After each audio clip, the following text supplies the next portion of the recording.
With training camp coming up, the Denver Broncos will have 3 position battles that will define their 2025 NFL season. We'll break that down and more here on today's episode, Locked On Broncos.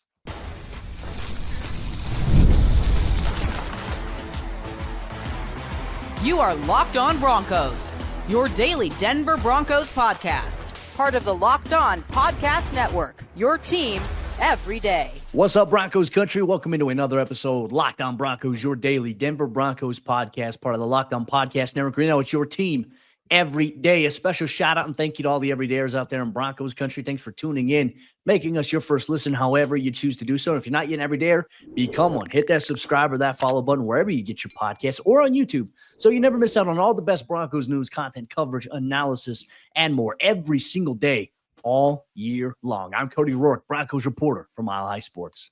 And I'm Sayre Bedinger, site expert at predominantlyorange.com. And we're going to go through today the top 3 training camp position battles that will take place when the Broncos take the field during the month of July. We'll start off with the nickel battle between McMillian and Jahdae Barron. And whoever wins this job, what does it mean for the other player? We'll dive deep into that. Plus, there is an extensive running back battle here for the Broncos, but the primary touches we believe are going to boil down to J.K. Dobbins and RJ Harvey. And then we'll go on and talk about the inside linebacker position. Who will start next to Dre Greenlaw? Will be the return of Alex Singleton, or will be Justin Sternad, or could Drew Sanders throw his name into the mix there? We'll break all that down and much more on today's episode of the show. Sayre, let's start off with probably what I would categorize as the most talked about position battle right now for the Broncos, at least on the defensive side of the ball. It has to be Jahdae Barron, the Broncos' first-round draft pick in the 2025 NFL Draft, and McMillian, a returning starter from the last 2 seasons. There's a lot of discussion and a lot of debate about this one here, and I find like this is the one that I feel like no matter what happens, the Broncos are going to be in a good spot with either of these guys as the starter. How do you feel about this? Where do we kick things off? I think that this is one of those position battles that everyone kind of assumed after Jahdae Barron was drafted, that it's just a foregone conclusion that Jahdae is going to play and Jaquan is taking a back seat, right? But not so fast, right, Cody? I think that's the thing that we got to take a look at here, is not that Jahdae is not ready to play in the NFL, not that he's not going to be good enough, but keep in mind as well that even the great Pat Surtain, the reigning defensive player of the year, even he was, I believe, the 4th corner on the Vic Fangio's defense as a rookie, Cody, and that didn't last very long. Obviously, we saw him get onto the field rather quickly, but McMillian is a fascinating player, because even with getting a little bit grabby last season, Cody, I think, he took a huge step forward overall as a player. Now, 101 targets into his coverage, a quarterback rating allowed of 85.7. That was better from the 96.8 that he had last year. Average depth of target was down by 0.1 yards, from 7.2 to 7.1. His missed tackle rate was down more than 5%. I just think that there's maybe something here that, okay, this guy is an improving, ascending young player. Is this as much about the Broncos seeing the long-term implications of Jaquan playing well as it is about his struggles last year as a second-year starter? Because to me, it might be leaning more towards the former, to where the team is saying, hey, we may not be able to pay literally everybody on this defense, right? And Jaquan is producing at a high level. We have to make sure that we are covered in case we have to make a tough decision at that position. Yeah, and they've had kind of cost control on his contract the last couple of years as an exclusive rights free agent. He's obviously signed his tender so he can come back. Look, he's got a lot of aspirations and goals, and one of J-Mac's biggest goals here is to be a Pro Bowl cornerback. And I would say in his first couple of seasons, I think that there's validity to that, because, Sayre, you know how hard it is, and we've highlighted this before. Playing inside the slot, inside the nickel in today's NFL is one of the toughest jobs I think that you can have for any defensive player. I think it's tougher than outside cornerback, just because you get more condensed formations where you're going to get twins or you're going to get trips to one side, but they're all going to be bunched together. And when you're in a man coverage call, you are going to have to communicate with the guys behind you as to who's picking up what. The way that wide receivers and offensive coordinators scheme up these releases from these bunch formations, it's designed to create confusion. And when you're playing inside the slot, you're going to probably have to play in more space on the field than anybody else, right? You're going to cover more ground across the field. And I think that's why communication defensively is so important, especially when we see all these crossing patterns in today's game. All that to be said, I think J-Mac, even though he had probably not his best year, I think up to his standards last year, I didn't think he had a bad year by any means. But I think what the Broncos are looking for here, Sayre, is what you mentioned. Okay, worst case scenario. All right, we eventually, maybe his price tag goes on. We can't pay everybody because, right, you're going to have to pay Riley Moss here soon at the cornerback position. J-Mac's obviously going to be due for a contract here in the next year. So the idea of that is, okay, worst case scenario, we bring in a guy like Jahdae Barron, elite premium talent at a position that we value very much in today's game. And the idea is that, okay, hey, these guys could both play at, in 2025, but maybe if J-Mac gets a better offer or somewhere else and he goes elsewhere, okay, well, Jahdae slips right in and plays. I think primarily, Sayre, both Jahdae and J-Mac are going to play no matter what, right? Even if J-Mac wins the job, Jahdae is going to play, I think, quite a bit. And there's times where, look, you could be flexible defensively.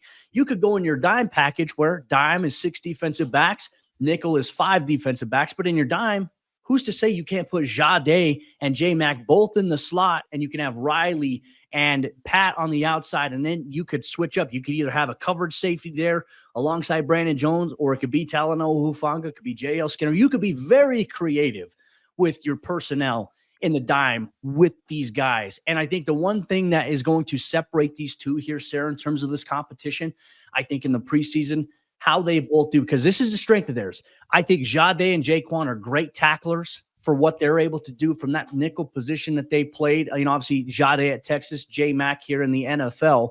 And I think they have really great ball skills as well. So I think this is going to be one that's going to go down to the wire here for training camp. But regardless, both of these guys will be on the 53-man roster.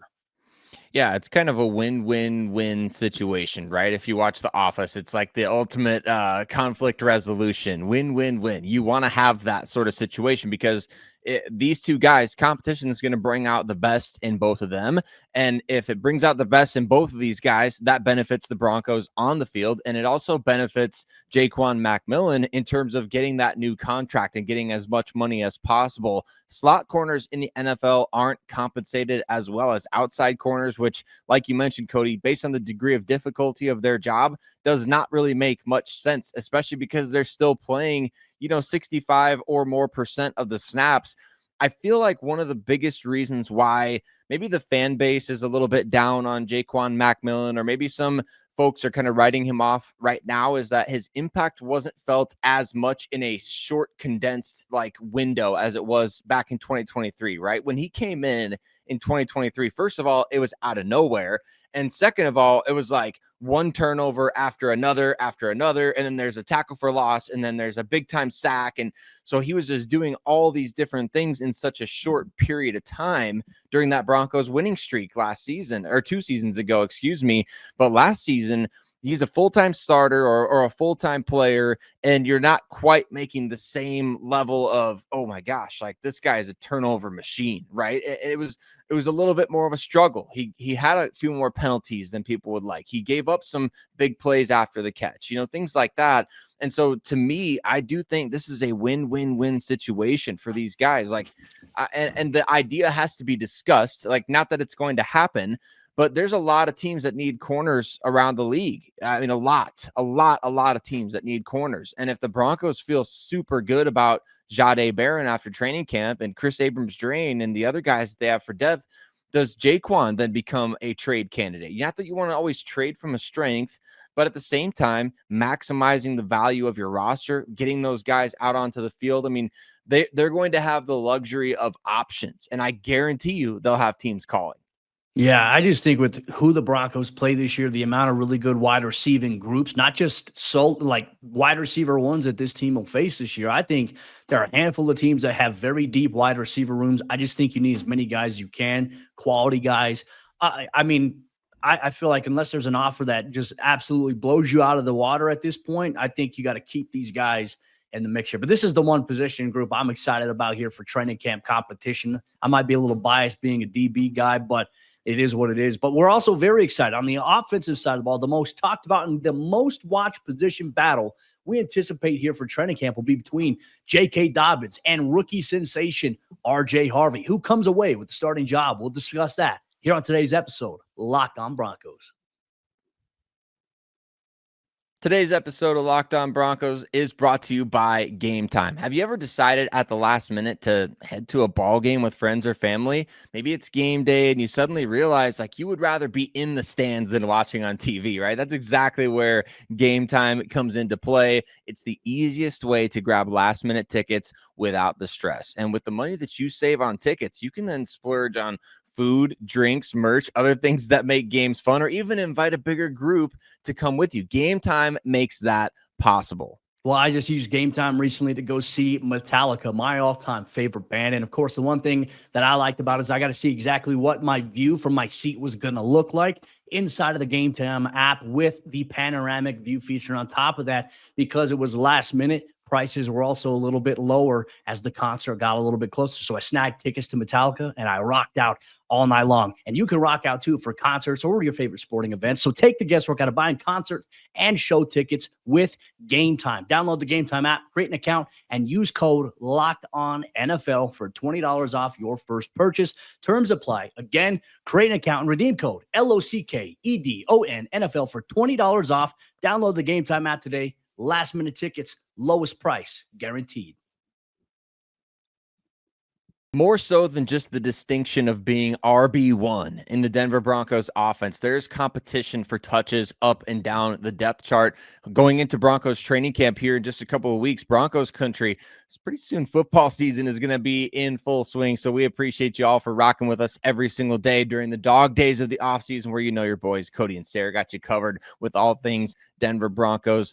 Hit subscribe if you haven't done so already so you don't miss a single episode of the show. And Cody, this is where I think the discussion about training camp competitions gets really fascinating because running back is a layered conversation. It's a competition for the top spot on the depth chart. It's a competition for who's going to have the most touches, who's going to be featured on third downs, who's going to be featured in the passing game.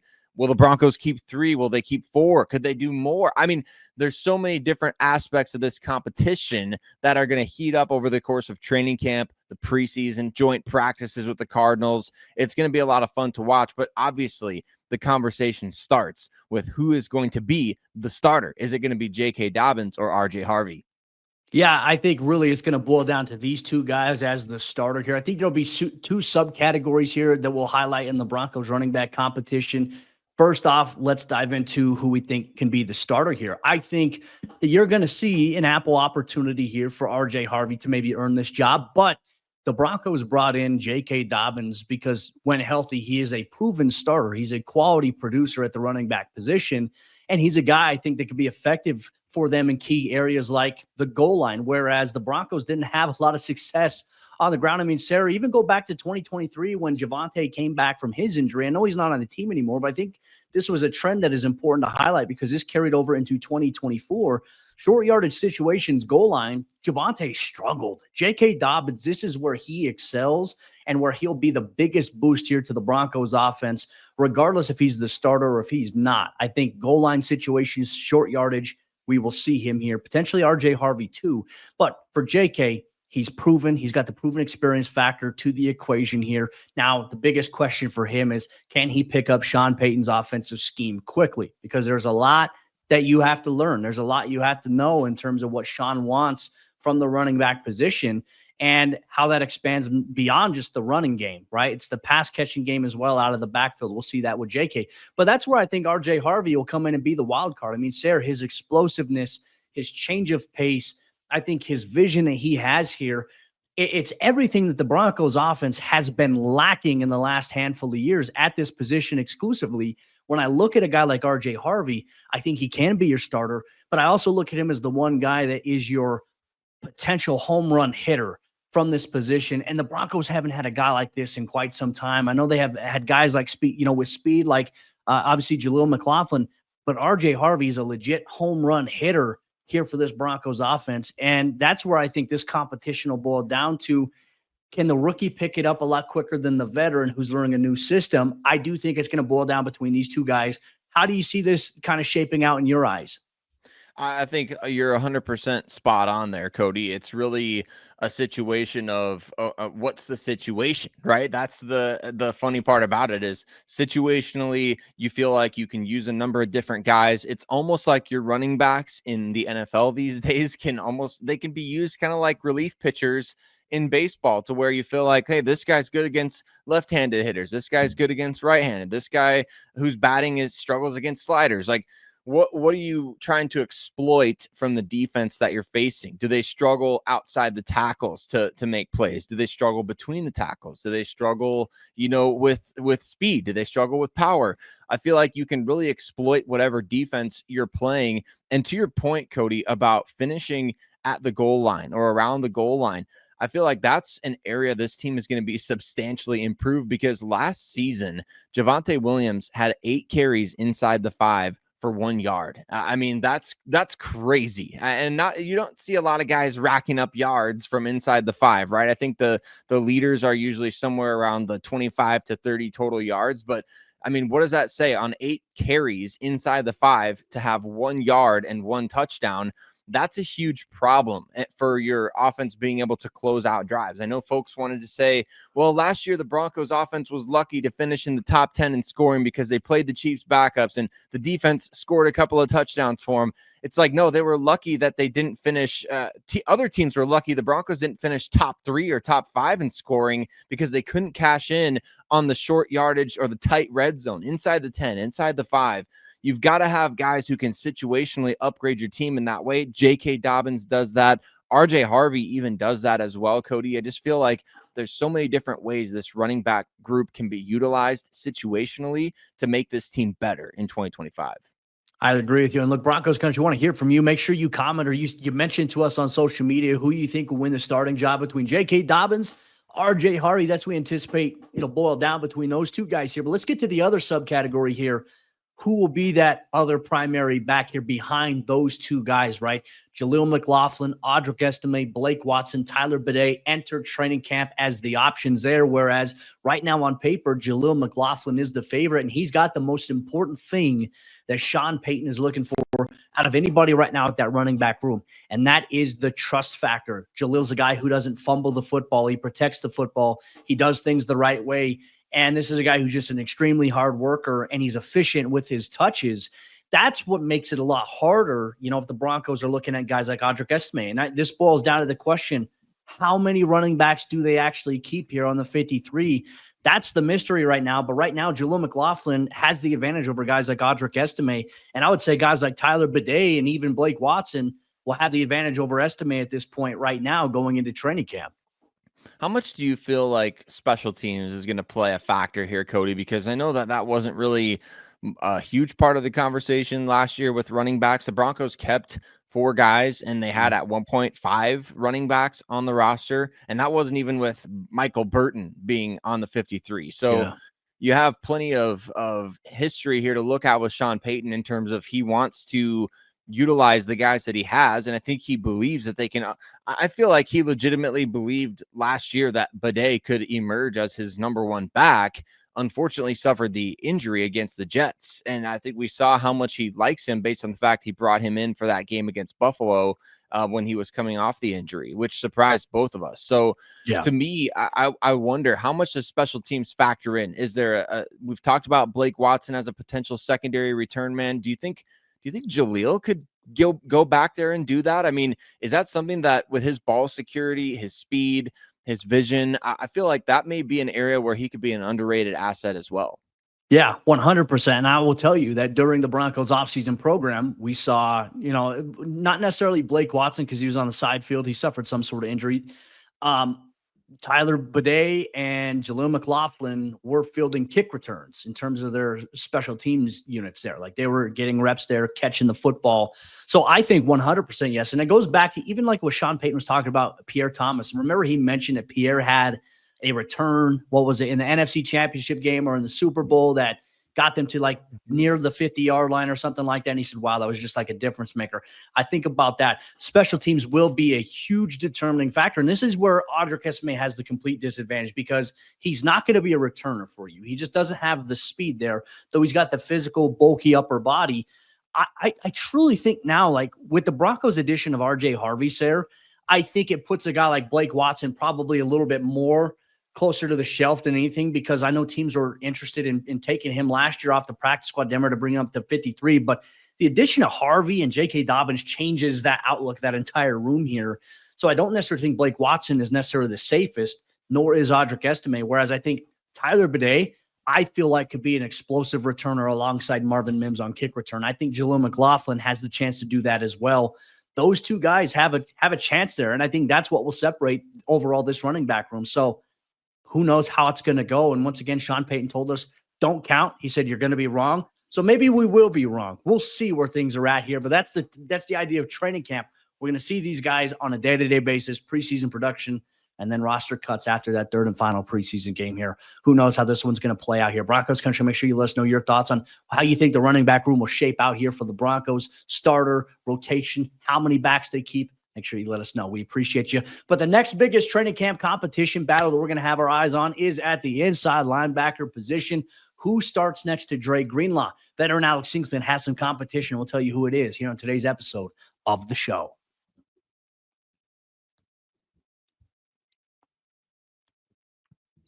The inside linebacker position is going to be one of the more important pieces for the Broncos defense if they hope to have sustainable success here in 2025.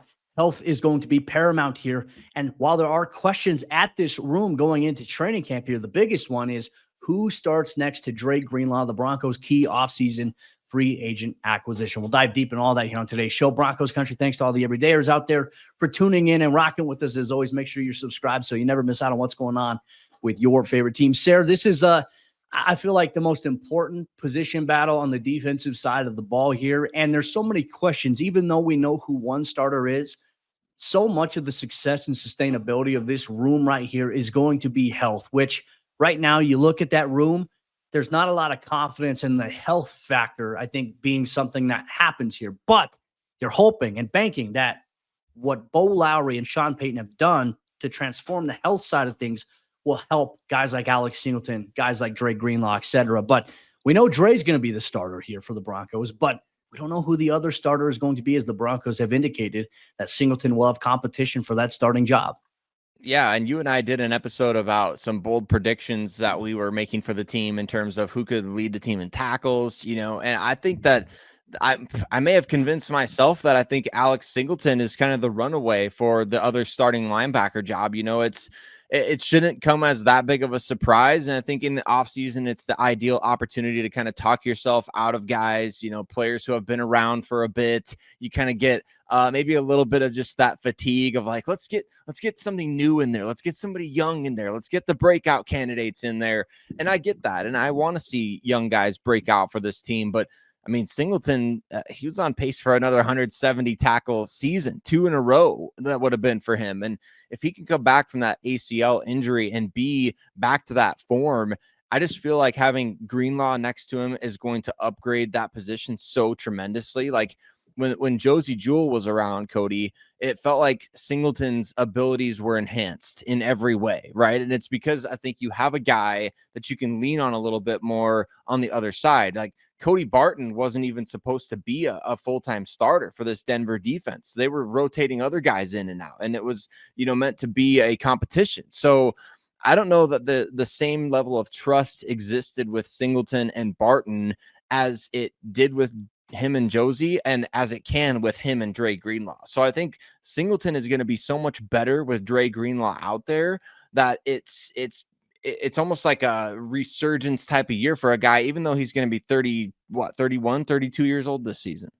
Yeah, no, I think right now Singleton on paper, and I think it's, if healthy, I think we'll run away with it. I think that's just kind of where the Broncos envision him. I think that's what the Broncos want. Ideally, yes, look, competition is meant to increase your overall production. It's going to challenge whoever is not the solid starter right there. Singleton's got competition because he's coming off of injury. If Singleton didn't tear his ACL last year, Sayre, there's no competition going into training camp for his spot. And I think that's the right thing to do here by the Broncos coaching staff is, hey, we understand you're coming off of a major injury here, And we hope you can get back to playing at the level you were previously, where, once again, you're 170 tackles. You're wherever the football is here. And we believe the addition that we made of adding Dre Greenlaw is going to help you play more freely and make it to where maybe we could blitz you more. We could drop him back into coverage, or we can vice versa. I know that people are always talking about, coverage and tight ends and this and that. Dre Greenlaw was the reason they brought him in, was to be effective in the middle of the field in that regard, whether it be man or zone coverage. We'll see.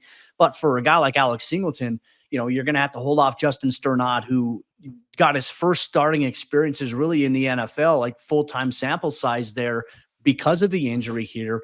And Sternad did better than a lot of people are talking about. Down the stretch, I think there was just this compounded frustration with the amount of big plays given up on the middle of the field. And people are like, Sternad's the reason. It was multifaceted there. We'll dive into that some other day. Sternad is an ascending player who's obviously developing and has been able to earn a second contract with the Broncos, a third contract, essentially, when you talk about him re-signing 2 years in a row. That's awesome for the Broncos, who really, he's the last of the John Elway draft class in the Mile High City here. So look at all those extenuating circumstances. And then Drew Sanders, who George Payton said at the NFL Combine, the team believes he can be a starter. I mean, Sayre, I would say this is Alex Singleton's job to lose unless there's just this groundbreaking, explosive transformation here by Drew Sanders or Justin Sternad that make it undeniable for them to say, hey, we're going to uproot a veteran, a team captain here for a younger option who's maybe has a little more upside at this point. I mean, it would have to be that. I don't think that Alex Singleton's going to get upended here.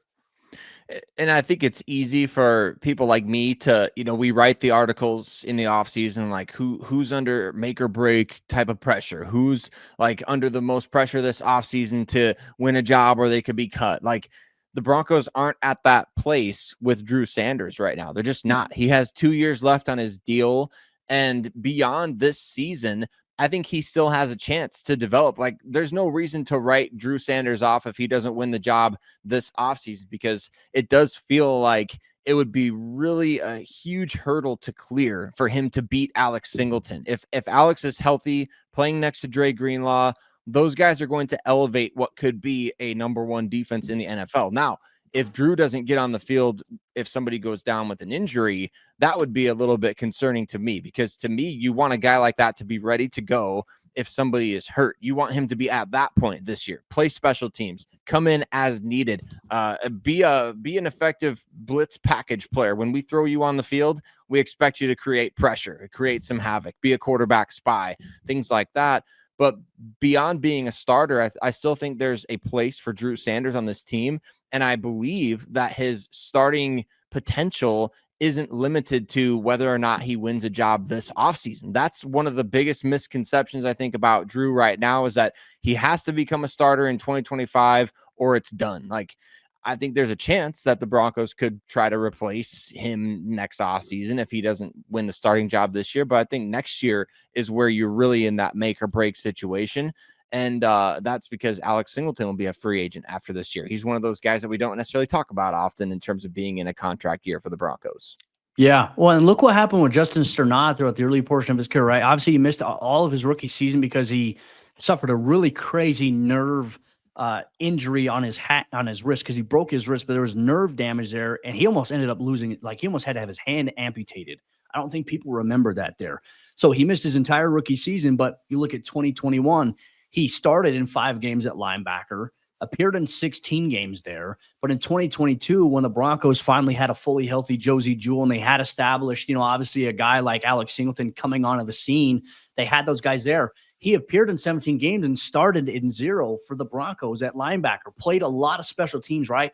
So if Drew Sanders isn't getting on the field here for Denver this year defensively, unless there's a package role for him, but if he's not getting on the field defensively, Sayre, he has to be on the field for special teams and those facets there, I think, in order to justify a roster spot here. If he becomes a core 4 special teams player, if he doesn't win the starting job at linebacker here, I think that'll say a lot about, okay, hey, the Broncos still believe in his development. If we don't see him hardly on any special teams, or maybe 1 or 2 units, and he's not getting on the field, then I would be a little bit worried. But I think Drew is too physical of a freak athlete to not be on this roster. I'm excited, and I hope everything up here mentally, I hope it can click for him, because if it does, this is a guy who's fast, physical, and I think can have an impact here in the NFL, but it's just about getting those things to click and be in unison at a very important time of his development at linebacker. Also considering that this wasn't his fault. The team kind of put him in a tough spot by switching him positions 2 years in a row.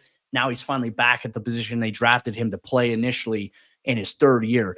That's hard. That's hard right there, I think, for anybody to overcome. But can he do that? That's obviously the biggest question. In Broncos country, we want to hear from you. How do you think the linebacker position is going to play out here at training camp here for the Denver Broncos, as Sayre and I have highlighted the top 3 position battles we feel like will take place? Do you agree with our choices here on today's episode of the show?